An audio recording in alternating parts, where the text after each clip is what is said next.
Hello friends, NCERT learning की में आपका बहुत स्वागत है। इस वीडियो में हम लोग करेंगे पंचप्रयाग के बारे में। पंचप्रयाग से क्वेश्चन जो है जरूर से पूछ लेते हैं। यूपीएससी के जो एग्जाम्स होते हैं उसमें, आईएएस की जो लोग प्रिपरेशन कर रहे हैं उसमें भी, और जीआईसी और जीडीसी दोनों ही एग्जाम में इम्पॉर्टेंट है यह। तो पंचप्रयाग जान लेते हैं कि क्या है पंचप्रयाग। तो जानते हैं आप सब कि जब दो नदियां एक जगह पे मिलती हैं तो उनके मिलने के पॉइंट को हम प्रयाग कहते हैं और उनके अलग अलग नाम दिए हुए हैं। यहाँ से हम शुरू करते हैं। ये है हमारा बद्रीनाथ ग्लेशियर। बद्रीनाथ ग्लेशियर से एक नदी निकलती है जिसका नाम है अलकनंदा। ठीक है, बद्रीनाथ ग्लेशियर से एक नदी निकलती है जिसका नाम है अलकनंदा, और यह नदी यहाँ से इस तरह से चलते हुए यहाँ आ जाती है। ठीक है, अलकनंदा आगे जाके ये गंगा में कन्वर्ट हो जाती है। ठीक है, और ये है हमारा केदारनाथ ग्लेशियर। केदारनाथ ग्लेशियर से एक नदी निकलती है जिसका नाम है मंदाकिनी, और यह केदारनाथ ग्लेशियर से जब मंदाकिनी निकलती है तो आके यहाँ पे मिलती है और एक प्रयाग बनाती है। प्रयाग कौन कौन से बनते हैं उसको मैं बताऊंगी आपको ट्रिक के साथ में। यहाँ पे है गंगोत्री, ये हमारा गंगोत्री ग्लेशियर है। गंगोत्री से एक नदी निकलती है जिसका नाम है भागीरथी। ठीक है, भागीरथी। तो बद्रीनाथ से कौन सी नदी निकलती है? अलकनंदा। केदारनाथ से निकलती है मंदाकिनी। गंगोत्री से निकलती है भागीरथी। अब हम देखेंगे यहाँ पे कि यह जो बद्रीनाथ ग्लेशियर है, यहाँ से अलकनंदा नदी निकल रही है, तो यहाँ पे इधर से आके धौली गंगा यहाँ पे मिल जाती है।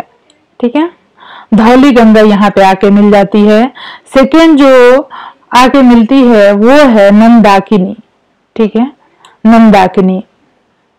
और जो थर्ड आके मिलती है वो है पिंडर गंगा, यहाँ पे आके मिल जाती है।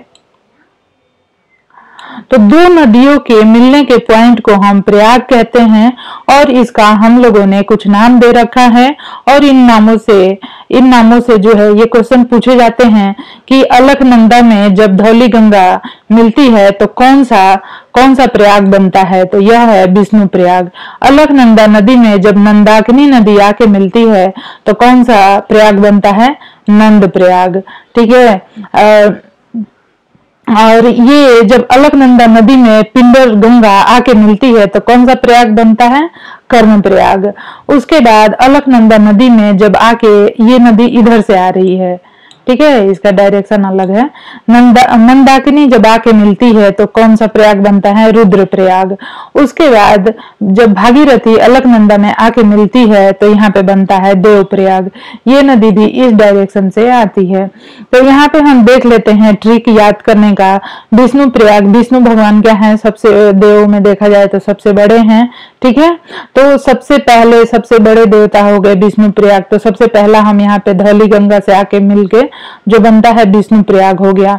ठीक है, सेकेंड जो है नंद प्रयाग। आपको पता है कि विष्णु भगवान ने अवतार लिया था नंद बाबा के घर में कृष्ण के रूप में। ठीक है, तो विष्णु भगवान किसके बेटे हो गए? नंद जी के। तो यहाँ पे हो गया नंद प्रयाग। ठीक है, तो विष्णु प्रयाग, नंद प्रयाग। उसके बाद हम जब इससे आगे आते हैं तो ये कौन सा है? ये है कर्ण प्रयाग। ठीक है, कर्ण प्रयाग को हम लोग कैसे याद कर सकते हैं? यहाँ पे देखिए विष्णु जी सबसे बड़े भगवान है, हमको विष्णु प्रयाग कह दिया, नंद प्रयाग कह दिया। नंद प्रयाग के बाद से कर्ण प्रयाग। कर्ण प्रयाग इसको हमने कैसे नाम दिया? जैसे कि बद्रीनाथ से जब अलकनंदा आती है तो यहाँ पे कर्ण प्रयाग में मिलती है, और यहाँ से जब केदारनाथ से मंदाकिनी आती है तो रुद्र प्रयाग मिलती है। तो रुद्र प्रयाग से आप याद कर सकते हैं कि जो शंकर भगवान है तो उनको रुद्र शिवाय भी कहा जाता है। ठीक है, कर्ण प्रयाग को आप कान से भी याद कर सकते हैं। ठीक है, कैसे कान से याद कर सकते हैं? कि जैसे विष्णु भगवान का जो क्षेत्र है वो मस्तक का क्षेत्र होता है, नंद प्रयाग का जो क्षेत्र है वो नाक का रीजन याद कर सकते हैं। फिर ये है कर्ण प्रयाग। कान के क्षेत्र से याद कर सकते हैं। रुद्रप्रयाग, रुद्र जो होते हैं गले से आप याद कर सकते हैं, क्योंकि इनका गला जो है हमेशा ब्लू होता है। और ये हो गया हमारा देवप्रयाग।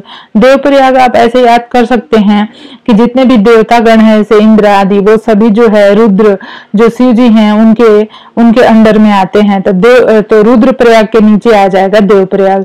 ठीक है, अब आपको यहाँ पे ट्रिक लगा के तो याद करना ही है और ऐसे भी याद करना है। तो यहाँ पे अगर पूछ देगा कि अलकनंदा नदी जो है किस ग्लेशियर से निकलती है, तो आपका आंसर होगा बद्रीनाथ ग्लेशियर से। मंदाकिनी नदी किस ग्लेशियर से निकलती है, तो केदारनाथ ग्लेशियर से। और भागीरथी किस ग्लेशियर से निकलती है, तो गंगोत्री से निकलती है। ठीक है, ठीक है। और यहाँ पे हम देखेंगे कि विष्णु प्रयाग कब बनता है, जब धौली गंगा आके अलकनंदा में मिलती है तो विष्णु प्रयाग बनता है। जब नंदाकिनी आके अलकनंदा में मिलती है तो यहाँ पे नंद प्रयाग बनता है।